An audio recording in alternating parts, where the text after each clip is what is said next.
ब्रह्म विचार सार परमा मध्यम जगद्व्यापिनीं वीणा पुस्तकधारिणीं अभयदां दड्यन्धकारापहाम् आस्ते स्फाटिकमालिकं विदधतीं पद्मासने संस्थितां वन्दे तां परमेश्वरीं भगवतीं बुद्धिं पदां शारदां सरस्वती मया दृष्ट्वा वीणा पुस्तकधारिणी हंसवाहन समयुक्ता विद्यादानं करोतु मे यं वर्मा वरुणेन्द्र रुद्र मरुतास्तुन्वन्ति दिव्यस्तवै वेदै साङ्गपतकर्मोपनिषदै गायन्ति यं सामगा ध्यानावस्थिति यद्गतेन मनसा पश्यन्ति यं योगिनो यस्यान्तं न विदुसुरासुरगणा देवाय तस्मै नमः श्रीमन्चन्दनचर्चितो जलपपु शुक्लाम्बरा मल्लिका मालालङ्कृतकुण्डला परविलसन्मुक्तावली शोभिता सर्वज्ञाननिदान पुस्तकधरा रुद्राक्षमालाधरा वाग्देवी वदनाम्बुजे वसतु मे त्रैलोक्य माता चिरं मुखं करोति वाचालं पङ्गुं लङ्घयते गिरिं यत्कृपातमं वन्दे परमानन्दमाधवं नमो भगवते तस्मै व्यासाय मिततेजसे यस्य प्रसादादक्ष्यामि नारायण कथामिमां नारायणं नमस्कृत्य नरं चैव नरोत्तमं देवीं सरस्वतीं व्यासं ततो जयमुदीरये। श्री स्वस्थानी परमेश्वरी की जय हो।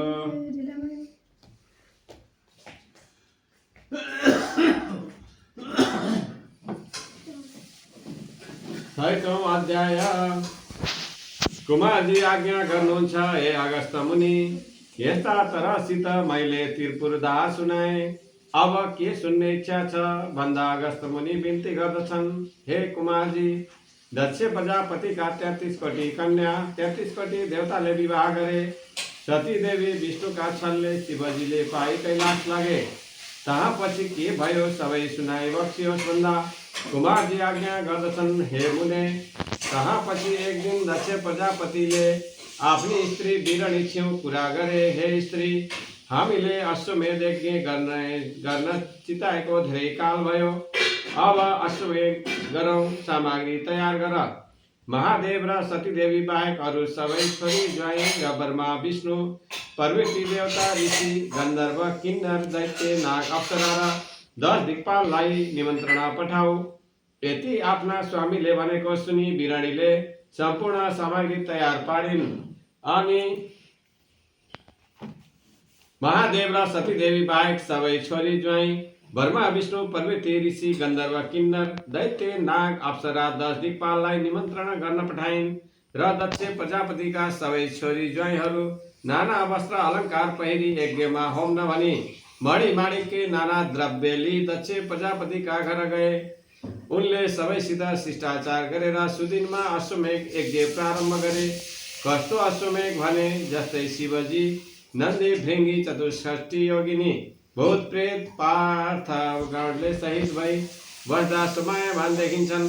त्यस्तै 33 कोटी छोरी ज्वाइँ र ब्रह्मा विष्णु आदि देवता ऋषि गन्धर्व किन्नर दैत्य नाग अप्सरा आदि मणि माणिक्य नाना रत्न वस्त्रालङ्कार पहिरी नाच गीत वाद्य गरी मङ्गलका निम्तिको पूर्ण कलशले सहित अश्वमेध गर्दा शोभायमान देखियो। यस्ता तरहले अश्वमेध चलिरहेका बेलामा नारद मुनि को आए को आएनन् भनी आसनबाट उठेर यताउता हेर्न लागे। दक्ष प्रजापतिका 33 कोटी कन्या र ब्रह्मा विष्णु पार्वती देवता ऋषि गन्धर्व किन्नर दैत्य नाग तथा अप्सरा सबैलाई देखे, तर महादेव र सती देवीलाई देखेनन्। तब बिना महादेव दक्षको अश्वमेध कसरी पूरा होला निम्ता गर्न बिर्से कि यो के हेतु हो विचार गरी हेरौँ भनी तुरुन्त त्यहाँबाट अन्तर्ध्यान भई कैलाश गए। त्यस बेला महादेवले सती देवीसित, हे प्रिय, आज हामी दुवैजना जुवा खेलौँ आऊ भनेर सती देवीले हवस भनी पासा ल्याई 2 जना जुवा खेल्न लागे। खेल्दा खेल्दै सती देवीले जितिन् र श्री महादेवलाई गिज्याउन लागिन्। अनि शिवजी रिसाई झोली थापे, त्यो पनि जितिन्। फेरि नाग रूपी गहना थापे, त्यो पनि जितिन्। त्यसै बेला दक्ष प्रजापतिका निम्तामा जान देवताहरू विमानमा चढी खेल्दै जान्थे। तिनलाई देखि सतीदेवीले महादेवसित बिन्ती गरिन्, ती आउने को हुन् भन्नुहोस् भन्दा तिमीलाई के खाँचो पर्यो, आफ्नो चाहिँदो काम गर भनी महादेवले भन्नुभयो। र सतीदेवी मनमा चिन्तना गरी आकाशतिर हेरिरहन्। अनि महादेवले हाँस्दै फेरि मुकुट थापे, त्यो पनि जितिन्। यसरी धेरै बाजी हार्दा केही भन्न नसकी शिवजी हाँसिरहनुभयो। तहाँ पछि सती देवीले बिन्ती गरिन्, हजुरका सबै वस्तु जितिसके, अब के थाप्नुहुन्छ थाप्नुहोस्। त्यो सुनि महादेव झोक्की, अब मेरो अङ्ग थाप्छु भन्नुभयो। तब सती देवीले बिन्ती गरिन्, हे प्रभु, हजुरको अङ्ग त अघि पनि पछि पनि मेरै हो। मैले हारे भने हजुरका अङ्गको सट्टा के कुरा चढाउला। यो ब्रह्माण्ड संसारमा हजुरका शरीरको सट्टा दिने योग्य वस्तु अर्को केही पनि छैन। फेरि हजुरको अङ्ग जुवा खेली जितेर मेरो गराउनु पर्दैन। जुन दिन मेरा बाबा महातारीले हजुरका हातमा तिल कुश राखेर कन्यादान दिए, उसै दिनदेखि हजुरको अङ्ग मेरो, मेरो अङ्ग हजुरको हो। यसमा कुनै फरक छैन। हजुरको अङ्ग थाप्नु पर्दैन। यति सती देवीले बिन्ती गरेको सुनि महादेव प्रसन्न भई, धन्य तिमी भनी जुवा खेलिसकी दुवै स्त्री पुरुष मिठा मिठा कुरा गरी कैलाशमा बसेका थिए। त्यसै बेला नारदजी पुगेर महादेव र सतीदेवी दुवैका चरणमा साष्टाङ्ग प्रणाम गरेर अञ्जली बाँधेर खडा भइरहे। श्री महादेव कस्ता भने, जटाको मुकुट बनाई, बाघका छालाको पटुका बाँधेर, हात्तीको छाला ओढी, शरीरमा भस्म लेपन गरेर, ठाउँ ठाउँमा सर्पका गहना लगाई, घाँटीमा नरमुण्डवाला पहिरेर सती देवीलाई काखमा लिई, कोटी सूर्यका जस्तै तेजले ज्वजल्यमान भई नन्दी भृङ्गी भूत प्रेत डाकिनी द्वारमा राखी विराजमान भइरहेका रुद्रलाई नारदले देखी मनमा हर्ष मान्दै बारम्बार चरणमा साष्टाङ्ग प्रणाम गर्दा भए। मुनिले यसरी भक्ति गरेको देखि मनमा हर्ष मानी महादेवले खुसीले गदगद हुँदै भन्नुभयो, हे नारद, तिमीदेखि मेरो मन प्रसन्न भयो, वर माग। तब नारदजी केही भन्न नसकी खडा भइरहे। तब महादेवले फेरि कुन काम परेर यहाँ आयो भनी सोध्नुभयो। र नारदजीले बिन्ती गरे, हे प्रभु, अरू थोक के मागु, सदैव हजुरको जप ध्यानमा मेरो चित्त लागिरहोस्। हे परब्रह्म, म यहाँ आउनको कारण बिन्ती गर्छु, सुन्नुहोस्। दक्ष प्रजापतिले अश्वमेघ यज्ञ गर्दा स्वर्ग, मर्त्य, पाताल तीनै भुवनका स्त्री पुरुष सहित देवता, ऋषि, गन्धर्व, किन्नर, दैत्य, नाग, वशिष्ठ प्रभृति ऋषि, अष्टवसु, 10 दिक्पाल, ब्रह्मा विष्णु सहित सबै आएका छन्। मैले त्यो यज्ञशालामा परिक्रमा गरेर हेर्दा तपाईँ दुवैलाई देखिन र अरू सबै देवता आफ्ना आफ्ना अङ्गसित बसिरहे खाई खुसी लिइरहेका छन्। यज्ञका भोक्ता कर्ता हजुरलाई किन डाकेनन् भनी मेरो मनमा विस्मय भयो। यति कुरा बिन्ती गरौँ भनी आएको हुँ। हे गौरी शङ्कर, यसको हेतु केही बुझ्न सकिन। यति नारदजीले बिन्ती गरेको सुनेर सतीदेवीले साह्रै नै अपमान मानिन् र त्रैलोक्यनाथ श्री महारुद्रसित बिन्ती गरिन्, हे प्रभु, जगदीश्वर नारायण प्रभृति 33 कोटी देवता, ऋषि, यक्ष, गन्धर्व, किन्नर, दैत्य, नाग र मेरा बहिनीहरू सबै डाक्दा हामी दुईलाई मात्र किन डाकेनन् भनी मनमा बहुतै विस्मय मान्दै नेत्रबाट जलका धारा बगाउँदै दुःख मानिरहन्। यस्ता तरहसँग सतीदेवीले विलाप गरिन् र महादेव भन्नुहुन्छ, हे प्रिय, तिमी केही दुःख नमान, किनकि तिमी नरुचाइएकी छोरी, म मन नपरेको ज्वाइँ डाकेनन् त जान देऊ। त्यस कुरामा तिमीले अपमान मान्नु पर्दैन। तिम्रो म छँदैछु, त्यसको यज्ञमा गएर के पाउनु छ, नगए पनि के होला भनी बुझाउँदा पनि नमानी, हे स्वामी, त्यसो नभन्नुहोस्। मलाई अश्वमेघ हेर्ने साह्रै इच्छा छ। हुकुम भए नारदजीसित गएर एकपल्ट हेरेर आउँछु भनी बहुतै ढिपी गरी स्वामीका पाउमा परिन् र महादेवले, हे प्रिय, यस्तो हट नगर, किनकि विशेष तिमी आफ्नो मानमा बसेकी वहाँ अपमान होला।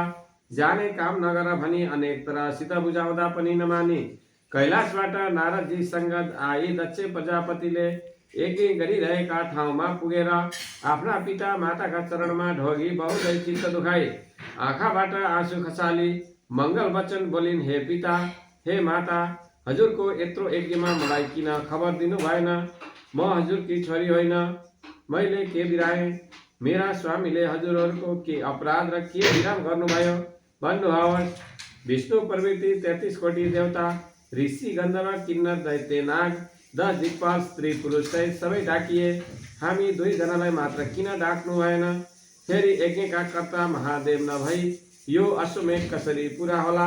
अरूले हुँदैन। यज्ञको फल दिने पनि उही बक्सिन्छ। हे पिता, महादेव नभई गरेको अश्वमेधको धर्म हुँदैन।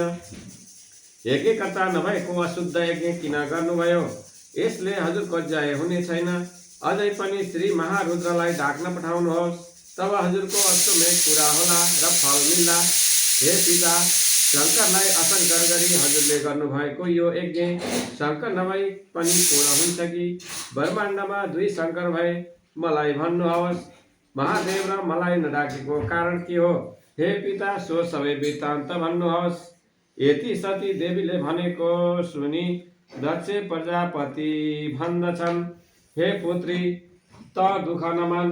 तेरो पति भोलानाथ यस यज्ञमा राख्न योग्य छैन, किनकि 33 कोटी देवता, दैत्य, नाग, सकलका स्त्री पुरुष सहित नाना रत्नमणि माणिक्यका गहना लगाई, श्रीखण्ड लेपन गरी, नाना मङ्गल यात्रा गरी, गन्धर्वद्वारा गीत गाइने, अप्सराले नाच्ने यस्ता ठाउँमा घिन लाग्दो महादेवलाई कसरी डाकु? हे पुत्री, तेरो स्वामी के ढङ्गको छ र? खरानी घसेर, बाघको छाला कम्मरमा कसेर, हात्तीको छाला ओढी, विष भाङ धतुरो खाई, राता राता नेत्र पारेर, जसो मन पर्यो उसै नाची, जटाको मुकुट बाँधेर, सर्पका गहना लगाई, मुण्डमाला पहिरेर, दाहिने हातले डमरू बजाई, बाएँ हातले त्रिशूल समातेर, भूत प्रेत पिशाच अघि पछि राखेर, दिगम्बर मतवाला झैँ पाउ पनि जहाँ मन लाग्यो वहीँ राखी, लाज पनि नमानी हिँड्ने। यहाँ अनेक स्त्री देव कन्या, अक्ष कन्या, गन्धर्व कन्या, नाग कन्या र 13 बहिनीहरू र 33 कोटी देवताले युक्त भएको यस्तो पवित्र स्थानमा कसो गरी त्यस्तो देख्दैमा अशोभा र घिनलाग्दो दिगम्बर महादेवलाई डाकु? हे पुत्री, यसै निम्ति डाक्न नपठाएको हो। तलाई मात्र डाकौँ भने ऊ समेत आउला भनी तलाई पनि नडाकेको हो। त दुःख नमान।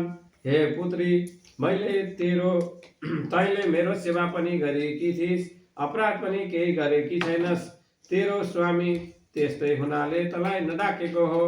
फेरि तैले सृष्टि स्थिति संहार गर्ने महादेव हुन् र यज्ञको फल दिने पनि उनै हुन् भनिस्। त्यसो होइन, त्यो त बहुला मात्र हो। यज्ञकर्ता नारायण हुन्, सृष्टि गर्ने चतुर्मुख ब्रह्मा हुन्, स्थिति संहार गर्ने नारायण महाविष्णु हुन्। त्यो महादेव कहाँको देवता हो र त्यसलाई नडाकी मेरो यज्ञ कसरी अशुद्ध होला? तेरो स्वामी महादेवलाई त कस्तै परे पनि म डाक्ने छैन। त्यसले मेरो यज्ञमा के वर देला? त्यो नभई मेरो यज्ञ किन पूर्ण होइन? 33 कोटी देवता ब्रह्मा विष्णु जस्ता आएका छन् भनेर दक्ष प्रजापतिले आफ्ना स्वामी जगदीश्वरलाई क्षुद्र वचन गरेको सुनि मनले सहन नसके राता आँखा पारेर नागले झैँ निश्वास गरी सुस्केर हालेर दारा किटी रिसले उठिन् र भुइँमा लात्तले हानी आफ्ना स्वामीलाई नाना तरहको निन्दा गाली गरेको सम्झेर चित्तले सहन नसकी बहुतै दुःख मानी आफ्नो छातीमा आफै मुड्कीले हानी शिव शिव भनी स्वामीको नाम उच्चारण गरेर एकै कुण्डमा फाल हाली प्राण छाडिन् र हिमालय पर्वतकी स्त्री मेनकाको गर्भमा बास लिन गइन्। इति श्री स्कंद पुराणे केदारखण्डे महात्म्ये कुमार अगस्त्य संवादे श्री स्वस्तानि परमेश्वर्य व्रत कथायां सती देवी अग्नि प्रवेशो नाम षष्ठो अध्याय। हरे नमः।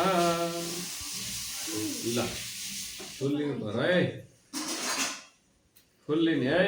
ओम उपनयतु मंगल सकन जगन मंगलालय श्रीमान दिनकर किरण निबोधित नमनलीन दलिन वीक्षण कृष्ण काले वर्ष दुवर्षन पृथ्वी सत्सालिनी देशोऽयं शोभयितो ब्राह्मणा सन्त निर्भया अपुत्रा पुत्रिणा सन्त पुत्रिणा सन्त पुत्रिण अधना सदना सन्त जीवन्त सदा सतां तत्रैव गंगा यमुना तत्र गोदावरी सिन्धु सरस्वती च तीर्थानि सर्वाणि वसन्ति तत्र यथाचितोदार कथा प्रसंग या कुन्देन्तु तुषारहार धवला या शुभ्रवस्त्रावृता या वीणा मण्डन मंडितकरा या श्वेत पद्मासना या वर्माच्युत शंकर प्रभृति वीरदेवै सदा वंदिता सा मां पातु सरस्वती भगवती निशेष जाड्यापहा कायेन वाचा मनसेन्द्रियर्वा बुद्ध्यात्मना वा प्रकृति स्वभावात् करोमि यत् सकलं परस्मै नारायणायति समर्पयेत् नारायणायति समर्पयेत् नारायणायति समर्पयेत्। बोलिए श्री स्वस्थानी परमेश्वरी की जय।